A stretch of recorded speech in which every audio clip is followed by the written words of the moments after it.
ನಮಸ್ಕಾರಗಳು ಬಸ್ ಎಲ್ರಿಗೂ welcome back to my YouTube channel ಅಂತ ಹೇಳ್ತಾ ನಮ್ಮ ಬೆಂಗಳೂರು ಬಸ್ನ ನಾಳೆಗಿಂದ ಆಗ್ತಾ ಇರುವಂಥ 12ನೇ ತಾರೀಕಿಗೆ ನಮ್ಮ ಬೆಂಗಳೂರು ಬಸ್ಗೆ ಜೈಪುರ್ ಪಿಂಕ್ ಪ್ಯಾನ್ಸರ್ಸ್ ಜೊತೆಗೆ ನಮ್ಮ ಮ್ಯಾಚ್ ಇರೋದ್ರಿಂದ ಯಾವ ರೀತಿ ಆಗುತ್ತೆ ಅವರು ಒಂಥರ ಕಾಂಪಿಟೇಟಿವ್ ಆಗಿ ಒಂದು 100% ನಮ್ಮ ಬೆಂಗಳೂರು ಬುಲ್ಸ್ಗೆ ಕೊಡೋದಂತ ಹೌದು ಟಕ್ಕರ್ನ. ಅದೇ ರೀತಿಯಾಗಿ ಅವ್ರ ಸ್ಟಾರ್ಟಿಂಗ್ 7 ಯಾವ ರೀತಿ ಇರುತ್ತೆ ನಾಳೆಗೆ ತಿಳಿಸ್ಕೊಡ್ತಾರೆ. ಆದರೆ ನಮ್ಮ ಬೆಂಗಳೂರು ಬಸ್ನ ಸ್ಟಾರ್ಟಿಂಗ್ 7ನಲ್ಲಿ ಏನಾದರೂ ಚೇಂಜಸ್ ಆಗುತ್ತಾ?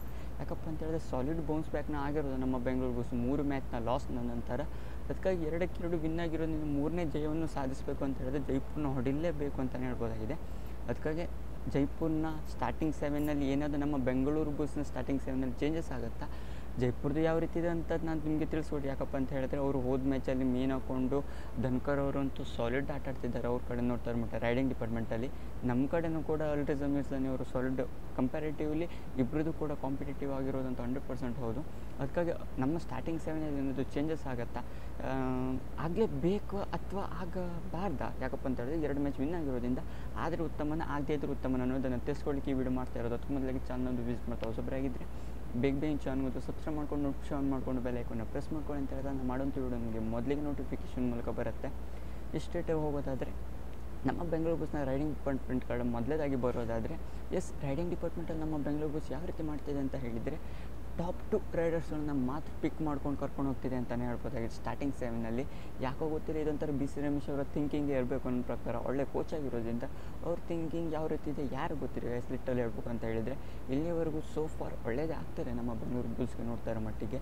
2 ಮೇನ್ ರೈಡರ್ಸ್ಗಳ ಜೊತೆ ನಮ್ಮ ಬುಲ್ಸ್ ಹೋಗ್ತಾ ಇರೋದು. ಏನಾದರೂ ಮಧ್ಯದಲ್ಲಿ 2 ರೈಡರ್ಸ್ಗಳು ಬೆಂಚಲ್ಲಿದ್ದಾಗ ಅಲ್ಲಿ ಗಣೇಶ್ ಬಿ ಹನುಮಂತ ಗೋಲ್ ಅವ್ರನ್ನ ತಗೊಂಡು ಬರ್ತಿದ್ರು ಅಂತ ಹೇಳ್ಬೋದು, ಅಲ್ಲಿ ಸಬ್ಸ್ಟಿಟ್ಯೂಟ್ ಮಾಡಿಕೊಂಡು. ನನ್ನ ಪ್ರಕಾರ ಇದೊಂಥರ ಬ್ರೀವ್ ಥಿಂಗ್. ಇವರು ಆದರೂ ಕೂಡ ಮತ್ತೆ ರೈಡರ್ಸ್ಗಳಿರೋದು ನಮ್ಮ ಬೆಂಗಳೂರು ಬಸ್ ರೈಡಿಂಗ್ ಬಗ್ಗೆ ಏನೂ ಕೊರತೆ ಇಲ್ಲ. ಸದ್ಯದ ಫಾರ್ಮ್ ನೋಡ್ತಾ ಇದ್ದರೆ ಒಳ್ಳೆಯದಾಗಿ ಕೂಡ ರೈಡಿಂಗ್ ಆಗ್ತಾನೇ ಇದೆ. ಯಾಕಪ್ಪ ಅಂತ ಅಲ್ಟ್ರಿಸ್ ಅಮೀರ್ಸಾನಿ ಅವರು one of the best solid ನಮ್ಮ ಬೆಂಗಳೂರು ಬಸ್ಗೆ ಬೌನ್ಸ್ ಬ್ಯಾಕ್ನ ಮಾಡಿಸ್ತಿರೋದು ರೈಡಿಂಗ್ ಡಿಪಾರ್ಟ್ಮೆಂಟಲ್ಲಿ. ಅವ್ರಿಗೂ ಕೂಡ ಸಾಲಿಡ್ ಹಾಕೊಂಡಿಲ್ಲ ಆಶೀಶ್ ಮಲ್ಲಿಕ್ ಅವರು ಕೂಡ ಒಳ್ಳೆ ಕಿಕ್ನ ಹೊಡೆಯೋದು, ಅದೇ ರೀತಿ ಬೋನಸ್ನ ಟ್ರೈ ಮಾಡೋದು. ರಿಸರ್ವ್ ಬಗ್ಗೆ ಹೇಳಬೇಕಿಲ್ಲ, ಡೀಪ್ ಅಟ್ಯಾಕ್ಗೆ ಹೋಗ್ತಾರೆ ಅಂತಲೇ ಹೇಳ್ಬೋದು. ಪಾಯಿಂಟ್ ಪ್ರತಿಯೊಂದು ರೈಡ್ಗೂ ಪಾಯಿಂಟ್ ಬೇಕೇ ಬೇಕು ಎನ್ನುವ ಛಲದೊಂದಿಗೆ ಸೂಪರ್ ರೈಡ್ ಮಾಡ್ತಾರೆ ಅಂತಲೇ ಹೇಳ್ಬೋದು. ಇರಾನಿಯ ಯಂಗ್ಸ್ಟರ್ ಅಂತಲೇ ಹೇಳ್ಬೋದು ಅಲ್ಟ್ರಿಸ್ ಅಮೀರ್ಸಾನಿ ಅವರು. ಇದು ನಮ್ಮ ಬೆಂಗಳೂರು ಬಸ್ಗೆ ಶೋಭೆ ತರುವಂಥ ರೈಡಿಂಗ್ ಡಿಪಾರ್ಟ್ಮೆಂಟೇ ಆಗಿದೆ.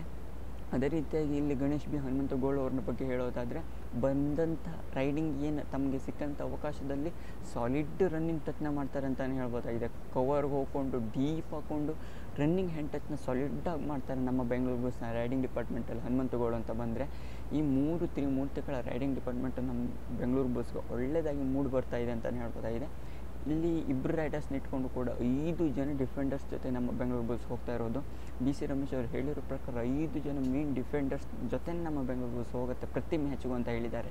ಯಾಕಪ್ಪ ಅಂತ ಹೇಳಿದ್ರೆ ಮಧ್ಯದಲ್ಲಿ ಏನಾದರೂ ಬೇಕಾದ್ರೆ ಸಬ್ಸ್ಟಿಟ್ಯೂಟ್ ಮಾಡ್ಕೊಳ್ಬೋದು. ಡಿಫೆಂಡ್ ಒಳ್ಳೇದು ಹಾಕೊಂಡಿದ್ರೆ ಹೌದು. ಇವಾಗ ಏನು 5 ಜನ ಡಿಫೆಂಡರ್ಸ್ ಜೊತೆ ಹೋಗಿರುವಂಥ 2 ಮ್ಯಾಚಸ್ನ ನೋಡ್ತಾ ಇದ್ದೀವಿ. ಎಲ್ಲೂ ಕೂಡ ಕಿಂಚಿತ್ತು ನಮ್ಮ ಬೆಂಗಳೂರು ಬಸ್ ತಪ್ಪನ್ನ ಮಾಡಲಿಲ್ಲ. ಆದರೆ ಏನಾದರೂ ಫೌಲ್ಸ್ಗಳಾಗಿರೋದು ಗ್ರೀನ್ ಕಾರ್ಡ್ ಅವರು ಬಂದಿರೋದಷ್ಟೇ ಬಿಟ್ಟರೆ ಎಲ್ಲೂ ಕೂಡ ನಮ್ಮ ಬೆಂಗಳೂರು ಬಸ್ ಒಂಚೂರು ಕೂಡ ತಪ್ಪನ್ನ ಮಾಡಲಿಲ್ಲ ಅಂತ ಅನ್ನಿಸ್ತಾ ಇರೋದು. ಡಿಫೆನ್ಸ್ ಅಂತ ಬಂದರೆ ಯೋಗೀಶ್ ಅವರು, ಅದೇ ರೀತಿಯಾಗಿ ಈ ಕಡೆ ದೀಪಕ್ ಎಸ್ ಅವರು ಯಂಗ್ಸ್ಟರ್, ಇವರಿಬ್ಬರು ಕೂಡ ಕಾರ್ನರ್ಸಲ್ಲಿ ಇರ್ತಾರೆ. ಕವರ್ ಕಡೆ ನೋಡ್ತಾರೆ ಮಟ್ಟಿಗೆ ಸಂಜಯ್ ಅವರು, ಸತ್ಯಪ್ಪ ಮಟ್ಟಿ ಅವರು ಇರ್ತಾರೆ. ಅದೇ ರೀತಿಯಾಗಿ ಆಲ್ರೌಂಡರ್ಸ್ ಒಂಥರ ಡಿಫೆನ್ಸಲ್ಲಿ ಅಂತ ತಿಳ್ಕೊಳ್ಳಿ. ಇವರು ರೈಡಿಂಗಲ್ಲಿ ಏನು ಹೋಗಲಿಲ್ಲ. ಜಿತೇಂದ್ರ ಅವರು ಕೂಡ ಅವರು ಇದ್ದಾರೆ ಅಂತಲೇ ಹೇಳ್ಬೋದಾಗಿದೆ. ಹೆಚ್ಚಿನದಾಗಿ ಇವ್ರನ್ನ ಸಬ್ಸ್ಟಿಟ್ಯೂಟ್ ಮಾಡ್ತಾರೆ. ಜಿತೇಂದ್ರ ಅವರು ಹೆಚ್ಚಿನದಾಗಿ ಡಿಫೆನ್ಸಲ್ಲಿ ಹೆಚ್ಚಿನದಾಗಿ ಕೆಲಸ ಮಾಡ್ತಿರೋದಂತ 100% ಹೌದು. ಇಲ್ಲಿ ಕಾಣಿಸ್ತಾ ಇರೋ ಮಟ್ಟಿಗೆ ಡಿಫೆನ್ಸ್ ಕೂಡ ನನ್ನ ಪ್ರಕಾರ ನಮ್ಮ ಬೆಂಗಳೂರು ಬಸ್ದು ಸಾಲಿಡ್ ಬೌನ್ಸ್ ಬೇಕಾಗಿರೋದಂತಲೇ ಹೇಳ್ಬೋದಾಗಿದೆ. ನನ್ನ ಪ್ರಕಾರ ಅನ್ನಿಸ್ತಾ ಇರೋ ಮಟ್ಟಿಗೆ ನಮ್ಮ ಬೆಂಗಳೂರು ಬಸ್ ಆನ್ ಟಾಪಲ್ಲಿ ನಮ್ಮ ಬೆಂಗಳೂರು ಬಸ್ಸು ಡಿಫೆನ್ಸ್ ಅದೇ ರೀತಿ ರೈಡಿಂಗ್ ಡಿಪಾರ್ಟ್ಮೆಂಟ್ ಎರಡೂ ಕೂಡ ನನ್ನ ಪ್ರಕಾರ ಒಳ್ಳೆಯದಾಗಿ ಬೌನ್ಸ್ ಬೇಕಾಗಿದೆ ಅಂತ ನನ್ನ ಪ್ರಕಾರ ಅನ್ನಿಸ್ತಾ ಇರೋದು. ಅದಕ್ಕಾಗಿ ನನ್ನ ಪ್ರಕಾರ ಸ್ಟಾರ್ಟಿಂಗ್ 7ನಲ್ಲೂ ಕೂಡ ಚೇಂಜಸ್ ಏನೂ ಆಗಲ್ಲ ಲಿಟ್ರಲ್ಲಿ ಹೇಳಬೇಕು ಅಂತ ಹೇಳಿದರೆ.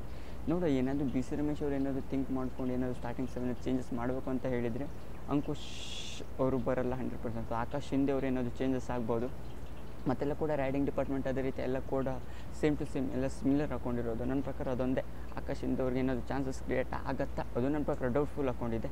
ಸೇಮ್ ಸ್ಟಾರ್ಟಿಂಗ್ 7 ಜೊತೆ ನಮ್ಮ ಬೆಂಗಳೂರು ಬಸ್ ಪ್ರತಿ ಮ್ಯಾಚಲ್ಲೂ ಹೋಗುವಂಥ ಕೇಪಬಿಲಿಟಿ ಹೆಚ್ಚಿನದಾಗಿ ಕಾಣಿಸ್ತಾ ಇದೆ. ಹೆಚ್ಚಿನದಾಗಿ ಅದೇ ಆಗಬಹುದು ಅಂತ ಅನ್ನಿಸ್ತಾ ಇದೆ. ಸ್ಟಾರ್ಟಿಂಗ್ 7ನಲ್ಲಿ ಯಾವುದೇ ರೀತಿ ಚೇಂಜಸ್ ಆಗಲ್ಲ ಅಂತ ನನಗೆ ಯಾಕೋ ಗಟ್ ಫೀಲಿಂಗ್ ಹೇಳ್ತಾರೆ. ನಿಮಗೆ ಏನು ಅನಿಸುತ್ತೆ ಅನ್ನೋದನ್ನು ಕಮೆಂಟ್ ಮೂಲಕ ತಿಳಿಸಿ ಅಂತ ಹೇಳ್ತಾ ಇದಿಷ್ಟು ನಮ್ಮ ಬೆಂಗಳೂರು ಬಸ್ನ ಸ್ಟಾರ್ಟಿಂಗ್ 7 ಜೈಪುರ್ ಪಿಂಕ್ ಪ್ಯಾನ್ಸರ್ಸ್ ಜೊತೆ ಯಾವ ರೀತಿ ಇರಬೇಕು ಅನ್ನೋದನ್ನು ತಿಳಿಸ್ಕೊಡ್ಲಿಕ್ಕೆ ಇದರಲ್ಲಿ ಏನಾದರೂ ಚೇಂಜಸ್ ಆಗುತ್ತೆ ಸ್ಟಾರ್ಟಿಂಗ್ 7 ಅನ್ನೋದನ್ನು ತಿಳಿಸ್ಕೊಟ್ಟಿದ್ದೇನೆ. ನಿಮಗೆ ವಿಡಿಯೋ ಸೆಲೆಕ್ಟ್ ಶೇರ್ ಕಮೆಂಟ್ ಮಾಡಿ. ಇನ್ನೂ ಹೆಚ್ಚಿನ ಪೀಕಿನ ಇನ್ಫಾರ್ಮೇಷನ್ಗೋಸ್ಕರ ಬೇಗಿನ ಚಾನಲ್ ಒಂದು ಸಬ್ಸ್ಕ್ರೈಬ್ ಮಾಡ್ಕೊಳ್ಳಿ ಅಂತ ಹೇಳ್ತಾ ಸಿಗೋಣ ಮುಂದಿನ ವಿಡಿಯೋದಲ್ಲಿ.